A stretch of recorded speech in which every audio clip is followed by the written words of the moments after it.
And now a CBS 21 Waste Watch report. This is a story you saw first on CBS 21 back in May. In less than 2 years, Social Security Disability will become the first federal program to go bankrupt as record numbers of people are added to the rolls. And when it comes to handing out disability benefits, no judge in America comes close to one right here in Harrisburg. And now that judge we exposed says there's more to this story.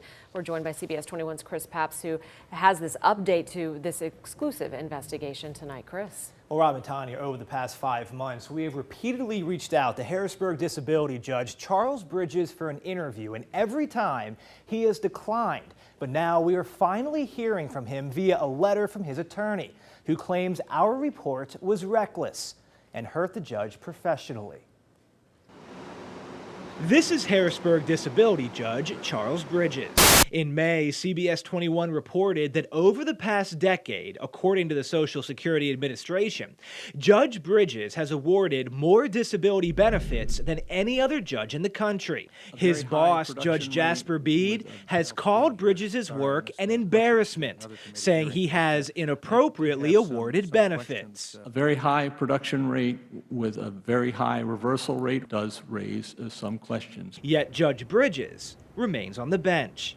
A few weeks after CBS 21 exposed the judge's record, we received this letter from his attorney, Alfonso Arnold of Harrisburg.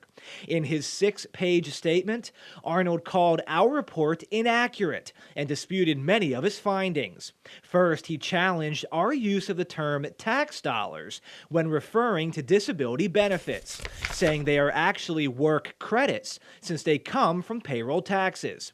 Secondly, in the original story, we reported an average lifetime disability benefit of $300,000, a number we cited from the U.S. House Oversight Committee.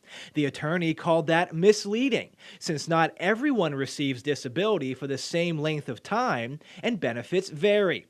Also, we reported since 2005, Judge Bridges has awarded $4.6 billion in disability benefits to more than 15,000 people, by far the most of any judge in the country, an amount roughly 6 times the average, and nearly double that of America's next highest active judge.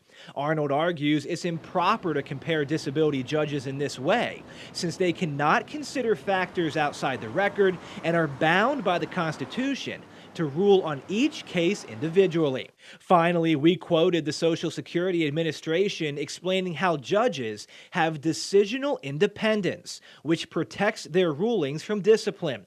The attorney argues while judges are protected, in fact, they can be removed from the bench. But according to the SSA, that process can take years, cost millions, and is rarely done.